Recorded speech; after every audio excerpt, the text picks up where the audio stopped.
Good morning, students. Today, because since it is after the holidays, it is the first class for me with you, and we have before the vacations we have completed first chapter, but we could not do any revision since there will be a test next week in this chapter. So I am going to revise this chapter and discuss little bit about this chapter. So let's start with this. It is chapter 1, development, and the first part in this is meaning of development. That is, what do you mean by the term development? Children, development will have different meanings for different people. For the different persons, it will mean different. But on the whole, if we look at from everyone's perspective, we say that the development means for a person all those things which we require. We get all those things which we require in our life, which satisfies our lives. That is the development. Now, when I said that it means different for different people, for example, if there is a landless farmer, what is the meaning of development for him? For him, the development means when he will get a small part of the land, maybe just 1 hectare of the land, and also more wages for him, and he is able to send his children to the school. That will be his desire or his development. If I talk about a landowner, that is a rich farmer from Punjab, what will be his notion of development or his meaning of development would be that he should get the labor at a cheaper cost, and also he should be able to send his children to abroad.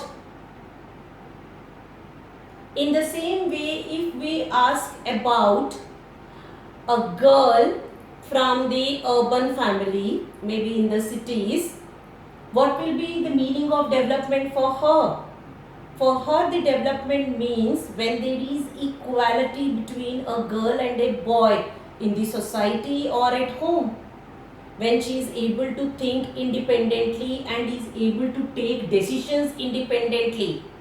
That is the meaning of development for that girl.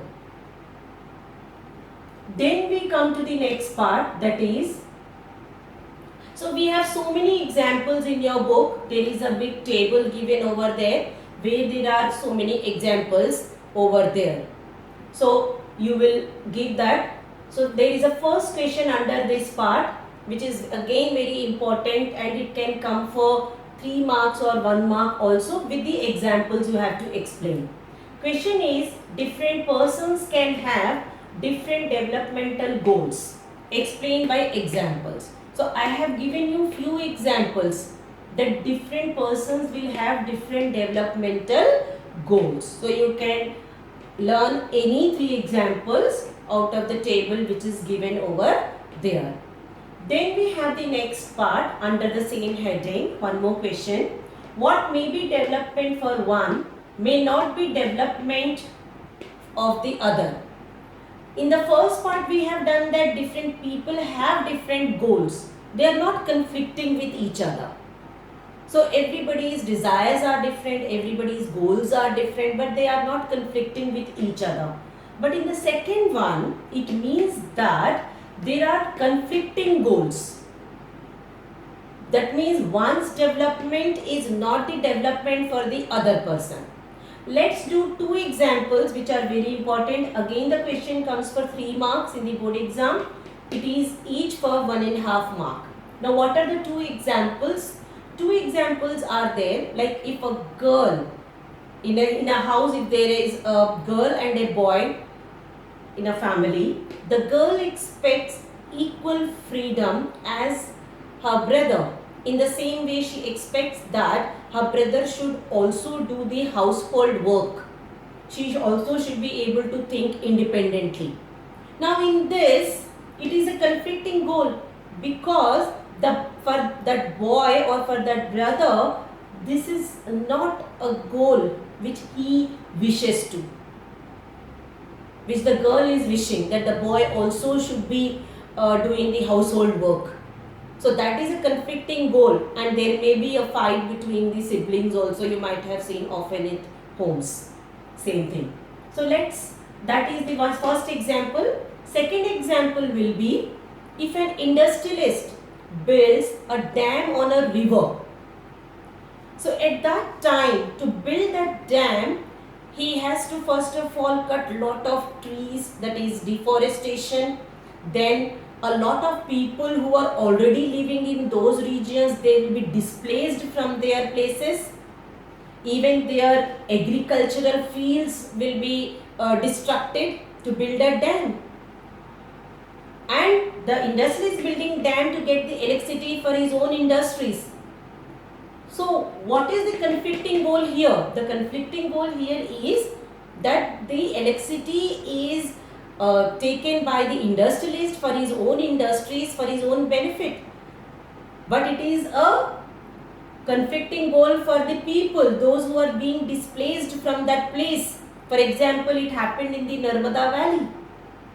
The people were displaced from the Narmada Valley, and they were not given any compensation. So they had to fight for a long time to get some compensation from the government. So that is how the conflicting goals are. So now you can understand the words, what may be development for one. So for one, if it is development, but it may not be development for the other. So that is the meaning, that is how you will explain in the board exam. Next we come to the next part, income and other goods. Quality and quantity of life I have written. When I talk about income, we all think that income is the most important criteria for our development. We buy so many material goods with the income. For example, we buy maybe an AC, we buy a car, maybe we buy a house, so many goods, a new mobile, so or a new laptop. We buy so many things, that is material goods, with the money. But do you think with that money we can buy or get quality of the life? For example, can we get love of our family with the money? For example, love of a mother, can we say that take my money and give me the love? Not at all. Can we get equality or respect with the money? In the same way, can we get a pollution-free environment with the money? No. These all things we cannot buy with the income. So what we are concluding here, we are saying that income is not only criteria which we require in our life, or for measuring development, income is not only the criteria. Development doesn't come only with the income. There are so many attributes of the quality which we will discuss in the later part also. Here in the part 7 also we will discuss with the examples. So there are so many things which we will not be able to get with the income. So income is not the only criteria to measure development. Now in the same, just like we have done, personal development is different for the different people. We have the next topic, national development. Again, it means different for the different people. For example, if I ask you that what is the meaning of national development, few different students, somebody may say that for me national development means when there is no corruption. Somebody may say that there is development when everyone gets food in our country. There is development when everybody is able to get education, sanitation, pure drinking water, etc. So there are so many meanings for the national development also. But if we sum up all of them, how can we define it? We define national development as development in the all economic spheres, development in all the economic sectors, and also in all the societies. That is your national development. If we again talk about why I am talking about national development is, if we talk about national development, when I talk about that the people should have education, when I talk about people should have proper healthcare facilities, people should have proper all the basic necessities of the life, all these generally comes through the income. So we are not saying that income is not important. Income is also one of the most important criteria for measuring development. We come to the next part, how to compare different countries or states. How do we compare different countries or the states? Now, as I said that it is the income which is very important criteria for measuring development, because most of the things we buy with the income only. So we cannot ignore this income. But when we have to compare the countries or states, that which state is a developed state or which country is a developed country, how do we compare? We need something to be compared, some basis to be compared. For example, in a class, if there has to be a comparison among the students, but on what basis? If for example a PT teacher has to compare the students on the basis of the sports, what criteria he will look at? Will he look at the criteria of the marks which you are acquiring or getting in the other subjects? Not at all. It will be your physical fitness which will be compared. In the same manner, which child is good in studies? If it has to be compared, then we will take the marks. So that is how we will compare. On what basis comparison is there, that is more important. Okay, then when we have to compare the different countries, now the question comes, how will we compare? What is the basis of comparison? The basis of comparison is income. We can compare income. But again, can we compare income with the, like for example, total income? Can we compare total income? Because when we are comparing total income, suppose we compare total income, then we say that the China is most developed country, and then second number will be India. Why? Because the population of China is the largest in the world. Then the second number is India. So if we add everybody's income in China, definitely that will be declared as a developed country. So this criteria of measuring total income is a wrong criteria, because we have different populations in the different countries. So how do we compare? We compare average income of the countries. Now what is average income? What is average income? Average income is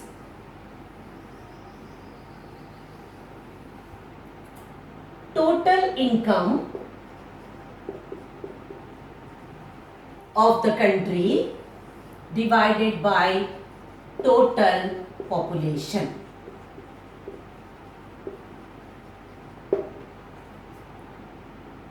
Total income by total population. You can even take for a class. In a class, if there are say 10 children, their total marks will be added. Whatever they are getting marks in one particular subject, maybe social science, how many marks they are getting. So after adding all the marks, that will be divided by the number of students. So whatever answer we get, that will be your average marks of that particular subject. So that is how we will measure even the development. Total income of the country divided by the total population. That will give us the average income of the countries. On that basis, the countries are classified by the World Bank in its report called as World Development Report. Now children, you are using many of you are using many old books. Now that is why I have written the figures. These are the latest figures released by CBSE in their textbook. The latest one in the last month, in the month of June they have released. So I have taken those figures children. So please note down these figures in your book, because in the exam you have to give the new figures, not the old figures at all. I hope it's very clear. So according to this World Bank report, US dollar 12,056 per annum. If the income, average income of the country is 12056 per year, that country would be called as rich country or high income country.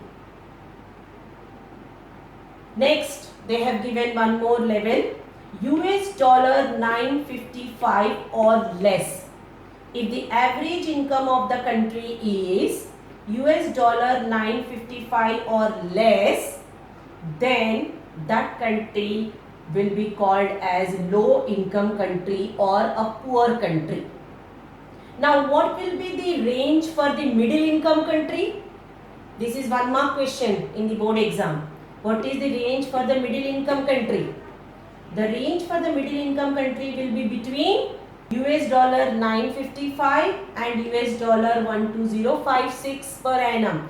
If the average income is between these two, then we say that country is a middle income country, or we also call it as developing country. Now you have to remember even India's per capita income or average income. India's average income is US dollar 1820. This is the latest figure again, US dollar 1820. So India comes under which category? India comes between them. So India comes under the middle income category, or we also can call it as the developing country. So that is why we say that India is a developing country and US or France or Britain are the developed countries. So on this basis, we are categorizing them into developed and the developing countries. That is the third part which we have done. Then that is the fifth part. Then we are going to the sixth part, where we are doing again a table where it is given. This is a question, again a very important question which you are asked always with the example. While averages are useful for comparison, they hide disparities. Explain by giving example. Here we have done how the countries are compared on the basis of average income. Now I will write a table here. Let us see that there is some disparity. That is, there is no equal distribution of the income. It is hidden when we are calculating the average income. So let us see that here, that how the average income have some kind of lacking in them or some kind of disparity in them. I'll put a table here which is there in your book also children, which you can see that table which is there in your book. So the table is, because they are the figures, let us take only two countries children for comparison, country A, country B. And there are, let us take only 5 people living in this each country for comparison.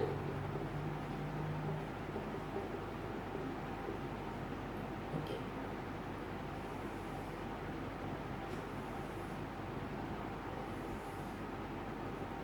The figures are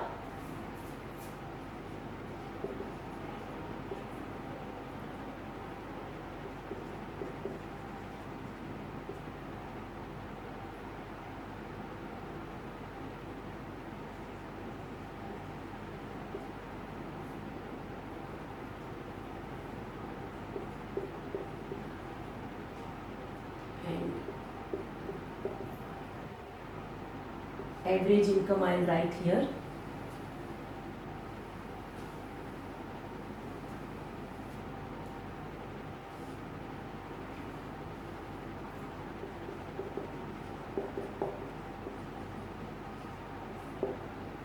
B country also I will write.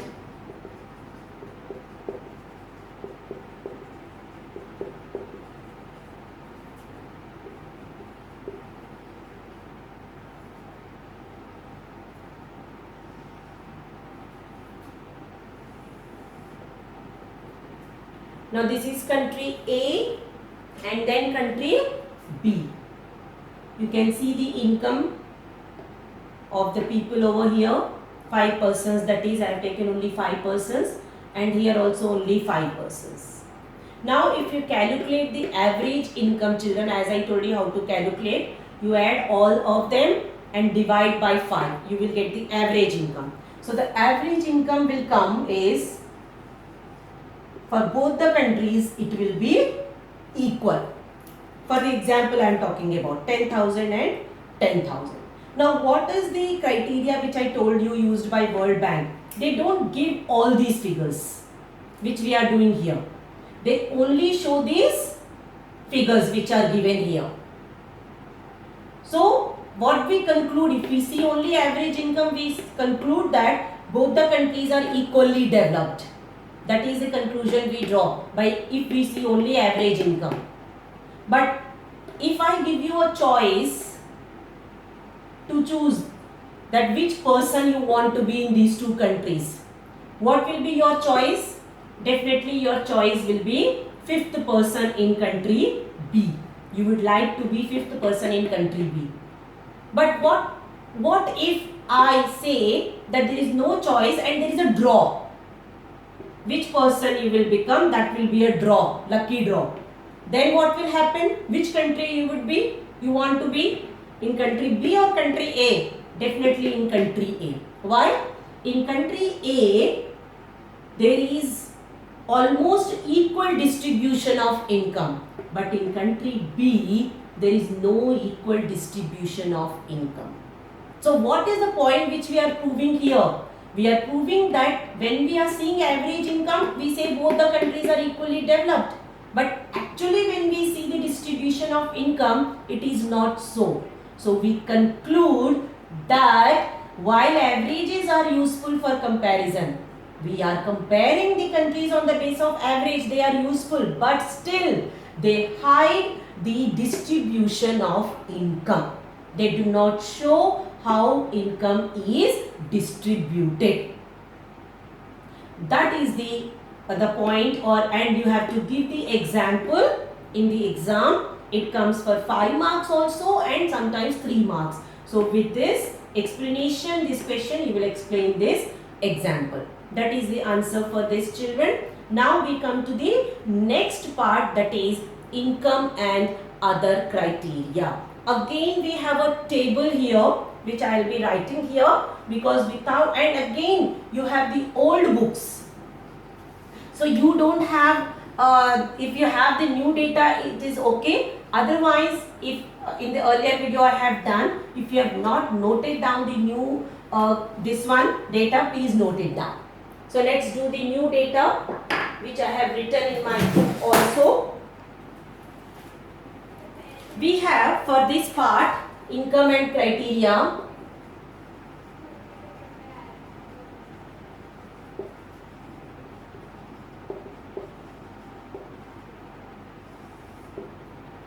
We have 3 states which are compared here according to the new data. It is Haryana, Kerala and Bihar.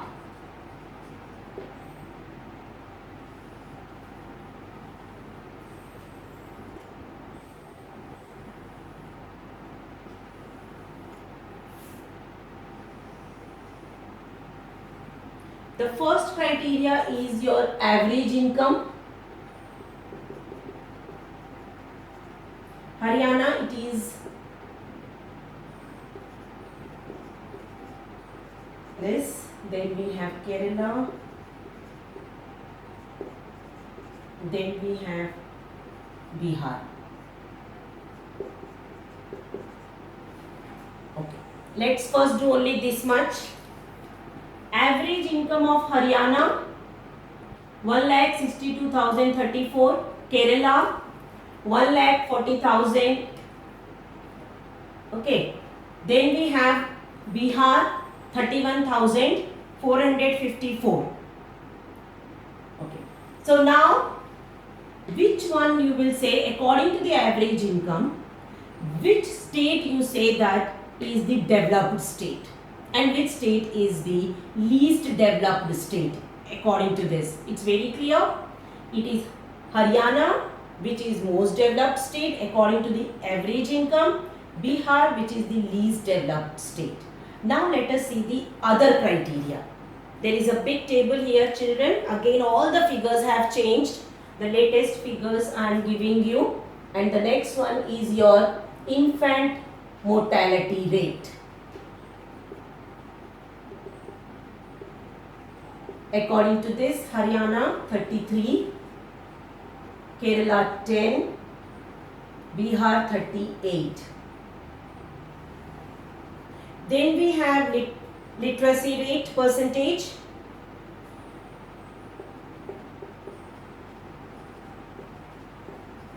Literacy rate. Under literacy rate, I have 82 here, then 94, and then 62. That's your literacy rate. Coming to the last one, net attendance ratio.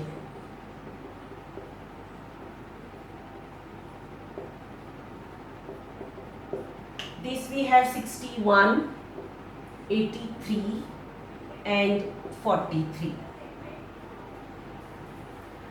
Now, again here, now you compare all the three states. Infant mortality rate. What do we mean by infant mortality rate? Infant mortality rate means the number of children die, the rate or number of children die per 1,000 live children before the completion of age of 1 year. So that means in Haryana, out of 1,000 children live born, 33 children die every year before they complete 1 year of age. Kerala, it is only 10, and Bihar, it is 38. Now if we compare these three, which state we conclude that is a developed state? We conclude that Kerala is a developed state. Coming to the literacy rate, we all know what is literacy rate. Okay, but in literacy rate we include only the people those are above 7 years and are able to read and write. So we say that who is a literate person. It's not that a person is not able to speak English is not a literate person. A literate person is a person who is able to read and write in any language above 7 years of age. So how many people are literate in our country on the average? So we have 82% here. Then we have Kerala, 94% of the people are literate, and in Bihar it is only 62. So what is our conclusion again? Our conclusion here is again Kerala is a developed state. Coming to the net attendance ratio, that is between 14 to 15 years of age, how many students are attending the school on an average? So it is Haryana 61%, Kerala 83, and Bihar 43. So again we say Kerala is a developed state. So when we compared only average income, it was Haryana. But when we are comparing all the other criterias, then we say Kerala is a developed state. So what do we conclude here? We conclude that income is not the only criteria to measure development. Income is not only criteria to measure development.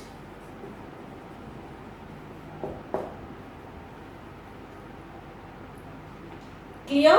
Income is not the only criteria to measure development. So if this question is asked, you have to explain again by giving the examples. You can use this data as an example and explain this, that income is not the only criteria to measure development. What do we require other than income? We even require infant mortality rate, literacy rate and net attendance ratio. So that is how we compare this, the next part, and then we just proceed. I think just 5 minutes maybe left. So we will proceed with the next part. Okay. The next part is a simple part, that is public facilities.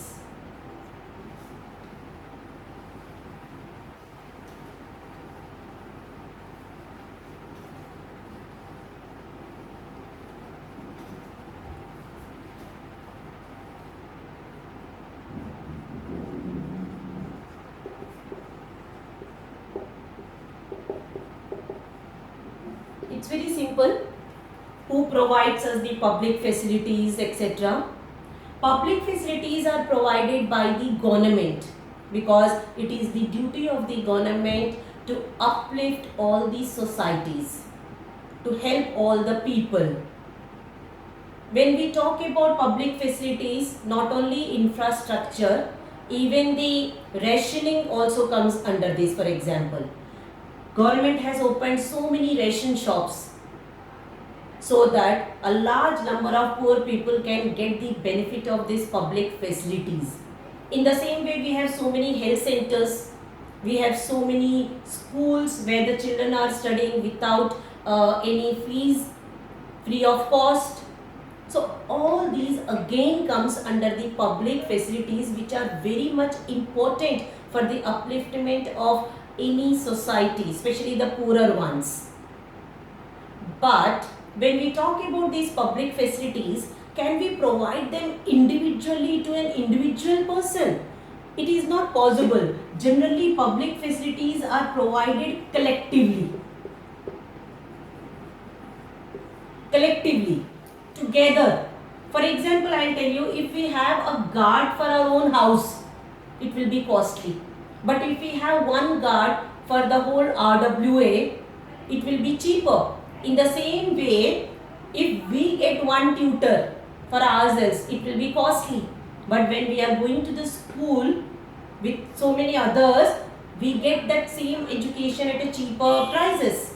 Same way, so many other things we get collectively, which are at cheaper prices than getting individually. So generally the public facilities we get are collective facilities. For example, maybe it is a public park, a public health center, a public education institutions, etc., etc. So all that is the importance of the public facilities.